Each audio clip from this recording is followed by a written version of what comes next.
Hello friends, नमस्कार। एक बार फिर से स्वागत है मेरे चैनल स्प्रेडिंग ज्ञान पर। अगर चैनल पर नए हैं तो चैनल को सब्सक्राइब करना ना भूलें, वीडियो को लाइक और शेयर करें। दोस्तों, हमने अपनी पिछली क्लास के अंदर पढ़ा था उत्तर भारत के विशाल मैदान का वर्गीकरण। हमने दोस्तों भौतिक वर्गीकरण पढ़ा था और इसके अंदर हमने पढ़ा था भाबर पढ़ा था, तराई पढ़ा था, बांगर पढ़ा था और खादर पढ़ा था, उसके साथ डेल्टा भी पढ़ा था। और जैसा कि मैंने बोला था कि पार्ट 2 के अंदर दोस्तों हम क्या पढ़ेंगे, उत्तर भारत के विशाल मैदान का दोस्तों क्या पढ़ेंगे, पारदेशिक वर्गीकरण। कौन सा? पारदेशिक, यानी एरिया के हिसाब से इसका वर्गीकरण, पारदेशिक वर्गीकरण। दोस्तों, अगर आज का वीडियो देख रहे हैं तो आप कमेंट करके आंसर बताइए कि उत्तर भारत का जो विशाल मैदान है वो भारत के एरिया का कितना प्रतिशत हिस्सा रखता है दोस्तों। ठीक है, चलिए। तो इसके अंदर दोस्तों हम देखेंगे कि उत्तर भारत का जो विशाल मैदान है उसका 5 भागों में वर्गीकरण किया गया है। ठीक है, पहला कौन सा है? राजस्थान का मैदान। ठीक है, उसके बाद में पंजाब हरियाणा का मैदान या सतलुज यमुना का मैदान भी इसको बोल सकते हैं दोस्तों। उसके बाद में गंगा का मैदान है। ये गंगा के मैदान को भी आगे 3 भागों में बांटा गया है, ऊपरी गंगा, मध्य गंगा और निम्न गंगा दोस्तों। ठीक है, तो गंगा का मैदान हो गया। और ये वाला जो एरिया है दोस्तों कौन सा है? ब्रह्मपुत्र का मैदान। कौन सा? ब्रह्मपुत्र का मैदान दोस्तों। ठीक है, तो क्लियर हो गया। इसी को हम पार्ट बाय पार्ट सारा आज डिटेल में पढ़ लेंगे दोस्तों। चलिए, जैसा कि मैं बता चुका हूँ, पंजाब हरियाणा का मैदान, राजस्थान का मैदान, गंगा का मैदान और ब्रह्मपुत्र का मैदान। गंगा के मैदान को फर्दर कितना 3 भागों में बांटा किया गया दोस्तों। ठीक है, ऊपरी, मध्य और निम्न। ठीक है ना। चलिए, अब बात करते हैं पंजाब और हरियाणा के मैदान के बारे में। पंजाब और हरियाणा का ये वाला जो क्षेत्र है दोस्तों, पंजाब हरियाणा का मैदान या सतलुज यमुना का प्लेन भी इसको कहा जाता है। कौन सा? सतलुज यमुना का मैदान भी इसको कहा जाता है दोस्तों। इसका विस्तार कहाँ पे है? पंजाब हरियाणा के साथ साथ कहाँ? दिल्ली एरिया भी इसमें कवर हो जाता है। जैसा कि आप मैप से एकदम क्लियरली समझ रहे हैं, पंजाब हरियाणा और दिल्ली इसमें कवर हो रहे हैं। ठीक है, यमुना और रावी नदी के बीच में स्थित है। यमुना नदी और रावी नदी के बीच में स्थित है दोस्तों। यमुना और रावी के बीच में स्थित है। ठीक है, इसका निर्माण किससे हुआ है? सतलज, व्यास और रावी नदियों के निक्षेपों से हुआ है। स्थित कहाँ पे हैं? यमुना और रावी के बीच में। और निर्माण किससे हुआ है? तो निर्माण दोस्तों सतलुज, व्यास और रावी नदी जो हैं उसके जो निक्षेप हैं उससे इसका निर्माण हुआ है। क्लियर है? पंजाब हरियाणा और दिल्ली तक विस्तृत है, रावी नदी और यमुना के बीच में स्थित है और निर्माण सतलज, व्यास और रावी नदियों के निक्षेप से हुआ है। आगे चलते हैं, देखते हैं। इसका क्षेत्रफल 1.75 लाख वर्ग किलोमीटर है। कितना? 1.75। और पूरे उत्तर भारत के मैदान का कितना है दोस्तों? कल मैं बता चुका हूँ 7 लाख। कितना? 7 लाख वर्ग किलोमीटर, 7 लाख वर्ग किलोमीटर है दोस्तों। ठीक है, समुद्र तल से इसकी औसत ऊंचाई कितनी है? 250 मीटर। कितनी? 250 मीटर है। कितनी है? 250 मीटर है। और अगर पूरे मैदान की देखें तो बाहर कितनी है? 150 से 300 है। कितनी है? 150 से 300 है। 150 to 300 मीटर है दोस्तों। ठीक है, क्लियर है? औसत ऊंचाई 250 होगी। और इसका जो सामान्य ढाल है, वेरी सिंपल, सामान्य ढाल कहाँ से होगा दोस्तों? उत्तर पूर्व से दक्षिण पश्चिम की ओर होगा। किस तरफ होगा? पूर्व से दोस्तों, उत्तर पूर्व से दक्षिण की ओर होगा। उत्तर पूर्व से मतलब जो आपका उत्तर दिखाई दे रहा है, उत्तर से मतलब वैसे देखा जाए तो क्यों कैसे पता चला है? क्योंकि ब्रह्मपुत्र नदी जो है वो इस तरफ बह रही है। आपके समझ में आ रहा होगा, ब्रह्मपुत्र नदी इस तरफ बह रही है। ठीक है, या फिर आप यहाँ से देखो तो ये जो सतलुज, व्यास, रावी नदी सारी की सारी इस तरफ बहती है। ठीक है, परंतु जब बात आती है किसकी? गंगा और की, गंगा और जो नदियाँ हैं जो यहाँ से हैं वो क्या है? वो या तो साउथ की तरफ, बट साउथ में भी कैसे? ऐसे बह रही है। तो सिंपल फंडा चल रहा है, आपको सिंपली समझ में आ रहा है कि ये पूर्व की तरफ और उत्तर की तरफ। ठीक है, उत्तर पूर्व की है और यहाँ से देखा जाए तो क्या है दोस्तों? ये दक्षिण और पश्चिम की तरफ इसकी ढाल है। ठीक है, चलिए। शिवालिक पर्वत से निकलने वाली छोटी नदियों को क्या कहा जाता है? यहाँ पे चोस कहा जाता है। क्या कहा जाता है दोस्तों? चोस कहा जाता है। चोस कहा जाता है। मैदान मुख्य रूप से बांगर से निर्मित है। बांगर के बारे में हम कल चर्चा कर चुके हैं। बांगर क्या होता है? बांगर से निर्मित है दोस्तों। ठीक है, पुरानी जलोढ़ मिट्टी बांगर मिट्टी कहलाती है। ठीक है, हालांकि नदियों के किनारे एक संकरी पट्टी, छोटी या बाढ़ग्रस्त खादर भी पाई जाती है, जिसे क्या बोलते हैं? बैट कहा जाता है। अगर आपसे पूछ लिया जाए कि पंजाब हरियाणा के मैदान में बैट किसे कहा जाता है, तो दोस्तों संकरी पट्टी जो होती है, जो खादर का एक पार्ट है या खादर पाया जाता है वहाँ पे, उसको क्या बोला जाता है? पंजाब हरियाणा में बेट के नाम से भी जाना जाता है। बेट के नाम से भी जाना जाता है। आई होप क्लियर हो गया होगा सारा फंडा यहाँ तक। आगे चलते हैं।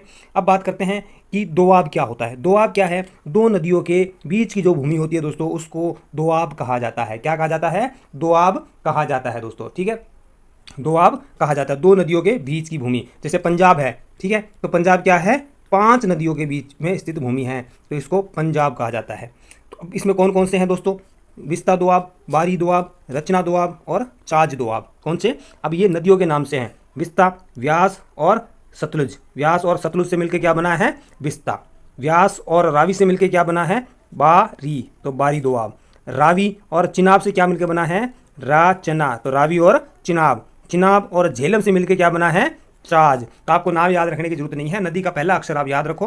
व्यास और सतलुज से क्या बना है? विस्ता।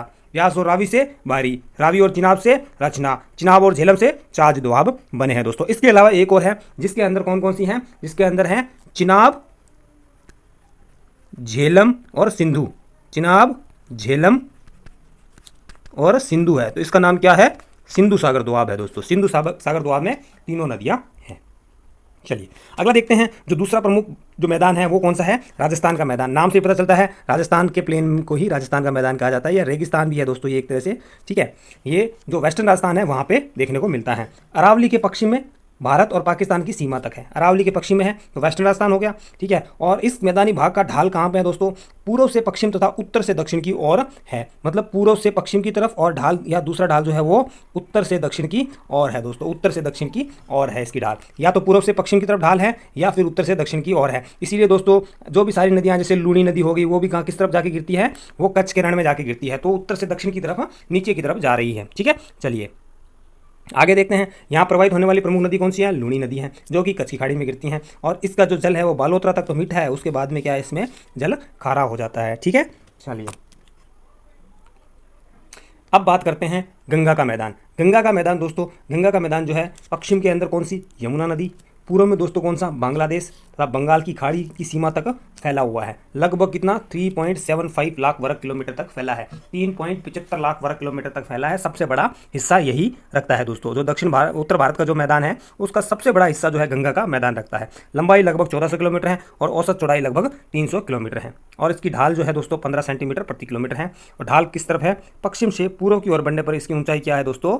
कम होती जाती है। पश्चिम से पूर्व की ओर बढ़ने पर इसकी ऊंचाई जो है वो कम होती जाती है, ठीक है। जैसे जैसे हम पश्चिम, मतलब अगर गंगा जहाँ से निकलती हैं वैसे वैसे वैसे वैसे हम अगर हम पूर्व की ओर जाएंगे तो इसकी जो ढाल है वो कम होती जाएगी, ठीक है। और सामान्य ढाल उत्तर पश्चिम से दक्षिण पूर्व की ओर है।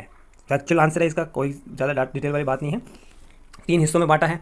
ऊपरी गंगा का मैदान है, मध्यम गंगा का मैदान है, और दोस्तों निम्न गंगा का मैदान यहाँ पे देखने को मिलता है, ठीक है। बात करते हैं ऊपरी गंगा का मैदान। तो ऊपरी गंगा का मैदान दोस्तों गंगा यमुना का दोआब है, रोहेलखंड का मैदान है और अवध का मैदान इसके अंदर आता है। गंगा यमुना का दोआब क्षेत्र आता है आपका, गंगा यमुना का दोआब क्षेत्र, और रोहेलखंड का मैदान और अवध का मैदान इसके अंदर आता है।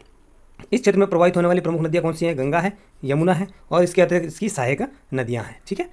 और इस क्षेत्र में क्या है दोस्तों? लहरदार, लहरदार क्या है? बालू के टीले मिलते हैं। लहरदार बालू के टीले मिलते हैं, जिनको क्या कहा जाता है? भूड़ कहा जाता है। जिनको क्या कहा जाता है? भूड़ कहा जाता है। ये फैक्ट आपसे पूछा जा सकता है, भूड़ क्या होते हैं? तो ऊपरी गंगा के मैदान में जो लहरदार बालू के टीले होते हैं उनको क्या कहा जाता है? भूड़ कहा जाता है दोस्तों, स्थानीय भाषा के अंदर।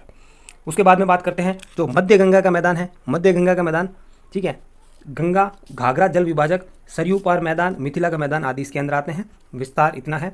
ढाल अत्यंत मंद होने के कारण यहाँ नदियाँ अपना मार्ग बदलती रहती हैं। तो ये लाइन जो है काफ़ी इंपॉर्टेंट मुझे लगती है कि नदियाँ जो हैं कहाँ पे अपना मार्ग ज़्यादा बदलती हैं। तो कहाँ पे बदलती है दोस्तों? मध्य गंगा का मैदान। और यहीं पे एक नदी कौन सी है? कोसी नदी। कौन सी? कोसी नदी है दोस्तों। और वो अपनी हर मतलब दिशा बदलने के लिए काफ़ी फेमस है, या कुख्यात कह सकते हैं वो, ठीक है। इसीलिए उसको बिहार का शोक भी कहा जाता है। निचली गंगा का मैदान दोस्तों पश्चिम में इस तरफ कौन सा? पटना है, ठीक है। उत्तर के अंदर यहाँ पे दार्जिलिंग आ जाता है, और दक्षिण में दोस्तों बंगाल की खाड़ी इसमें आ जाती है। तो ये इसका क्षेत्र है दोस्तों, ठीक है। और यहीं पे दोस्तों यहाँ पे क्या है? छोटा नागपुर का पठार भी आ जाता है, और इसके यहाँ पे बांग्लादेश स्थित है। छोटा नागपुर का पठार और बांग्लादेश यहाँ पे स्थित है, ठीक है। चलिए इसका क्षेत्रफल याद रख लीजिए 80970, ज़्यादा इंपॉर्टेंट नहीं है। तो दोस्तों ये आपके तीनों क्लियर हो जाने चाहिए कि आपका पहला कौन सा है? पंजाब हरियाणा का मैदान हो गया, पंजाब हरियाणा का हो गया। उसके बाद में आपका राजस्थान का हो गया, उसके बाद में गंगा का हो गया। तो गंगा का दोस्तों 3 हो गया, ठीक है, ऊपरी, मध्य और निम्न। क्लियर है? सारा फंडा यहाँ तक क्लियर हो जाना चाहिए। आगे बात करते हैं। अब बात करते हैं ब्रह्मपुत्र के मैदान के बारे में। ब्रह्मपुत्र का मैदान जो है, जैसा कि मैप में दिखाई दे रहा है, ब्रह्मपुत्र का मैदान जो है दोस्तों कहाँ पे है? यह पूर्वी भारत के अंदर स्थित है, ठीक है। और इसकी लगभग 720 किलोमीटर लंबाई है, और चौड़ाई कितनी है? 80 किलोमीटर है। क्षेत्रफल 56,275 किलोमीटर है। यह सबसे इंपॉर्टेंट बात जो है इसमें याद रखने वाली, यहाँ पे क्या है दोस्तों? चावल, चाय तथा पटसन की खेती के लिए काफ़ी उपयुक्त है। चावल, चाय तथा पटसन की खेती। चाय तो आपको पता ही होगा, असम फेमस है चाय के लिए वर्ल्ड ओवर, ठीक है, world wide it is famous. चलिए आगे बात करते हैं। इस मैदान को 94 डिग्री पूर्वी देशांतर के आधार पर 2 भागों में विभाजित किया है। पहला उत्तरी असम घाटी और दूसरा निचली असम घाटी। इतने इंपॉर्टेंट है। इंपॉर्टेंट बात है कि इसी के अंदर दोस्तों कौन सा? काजीरंगा और मानस राष्ट्रीय उद्यान जो है वो इसी मैदान के अंदर स्थित है। काजीरंगा और मानस राष्ट्रीय उद्यान जो है असम के अंदर, दोनों ही ब्रह्मपुत्र का मैदान जो है उसमें स्थित है। अब बात करते हैं उत्तर भारत का जो मैदान है उसका क्या इंपॉर्टेंस है दोस्तों। जैसा कि आपको पता है इस मैदान को क्या है, भारत का अन्न भंडार कहा जाता है, क्योंकि यहाँ पे बहुत सारी नदियाँ हैं और जैसे बहुत सारी व्यावसायिक फसलें यहाँ पे होती है, जैसे गन्ना हो गया आपका, चावल हो गया आपका गेहूँ हो गया, पटसन हो गया, बहुत सारी जो व्यावसायिक फसलें यहाँ होती है, इसीलिए दोस्तों इसको क्या है, भारत का अन्न भंडार भी कहा जाता है। यहाँ पे प्रवाहित होने वाली अधिकांश नदियाँ बारहमासी हैं, इसीलिए सिंचाई के साधन भी यहाँ पे बहुत प्रचुर मात्रा में उपलब्ध हैं, इसलिए ये एक प्रमुख फैक्टर प्ले करता है, जिसकी वजह से इसको भारत का अन्न भंडार कहा जाता है। और इसी फैक्ट की वजह से इंटरलिंक है कि नदियां हैं यहाँ पे बारहमासी, इसीलिए जो भूमिगत जल स्तर है उसका स्तर भी दोस्तों क्या है, ऊपर है। इस वजह से नलकूप, कुआं, पंप सेट आदि का उपयोग जो है दोस्तों घरेलू रूप में और व्यावसायिक रूप में भी काफ़ी अधिकता से किया जाता है। ठीक है, समतल भूभाग है, यहाँ पे प्लेन है, मोस्टली नॉर्दर्न इंडियन प्लेन देखोगे तो प्लेन है, इसीलिए परिवहन और संचार के साधन का नेटवर्क भी आसानी से बिछाया जा सकता है, जो कि बहुत मात्रा में बिछा हुआ है दोस्तों। ढाल प्रवणता कम होने के कारण यहाँ प्रवाहित होने वाली नदियों का उपयोग जल मार्ग यातायात के रूप में भी लाया जा सकता है। अर्थात अगर ढाल प्रवणता ज़्यादा होती तो क्या होता, नदियाँ जो है बहुत स्पीड से बहती, इसीलिए जो जल मार्ग है उसका उपयोग सही तरीके से नहीं हो पाता। परंतु यहाँ पे ढाल कम है, इसीलिए नदियों की स्पीड जब एकदम प्लेन्स के अंदर आती है, गंगा वगैरह, तो स्पीड इतनी ज़्यादा नहीं होती है दोस्तों। अगर ढाल ज़्यादा होती है स्पीड ज़्यादा होती है, इसीलिए जो है जल मार्ग के रूप में उपयोग नहीं हो पाता, परंतु ढाल कम है इसलिए जल मार्ग के रूप में इसका बहुत अच्छे से उपयोग होता है। ठीक है, और इस मैदान का विकास किससे हुआ है, तैतीस सागर से होने के कारण यहाँ पे क्या है, पेट्रोलियम तथा प्राकृतिक गैस के अकूत भंडार पाए गए हैं और भी पाने की संभावना है, तो ये भी एक बहुत अच्छा फैक्टर है। उपजाऊ है, जल की उपलब्धता है तथा समतल भूभाग होने के कारण इस क्षेत्र में भारत की विशाल जनसंख्या जो है वो निवास कर सकती हैं, या एक तरह से कह सकते हैं प्लेन्स में वर्ल्ड की सबसे ज़्यादा जनसंख्या यहीं पर रहती है दोस्तों। ठीक है, तो ये दोस्तों आपका उत्तर भारत का विशाल मैदान, उसके पाँचों के पाँचों पार्ट जो हमने कंप्लीटली पढ़ लिए हैं। अगर कंटेंट अच्छा लग रहा है तो चैनल को सब्सक्राइब जरूर करें, वीडियो को लाइक और शेयर करें। Thank you for watching, bye bye, take care.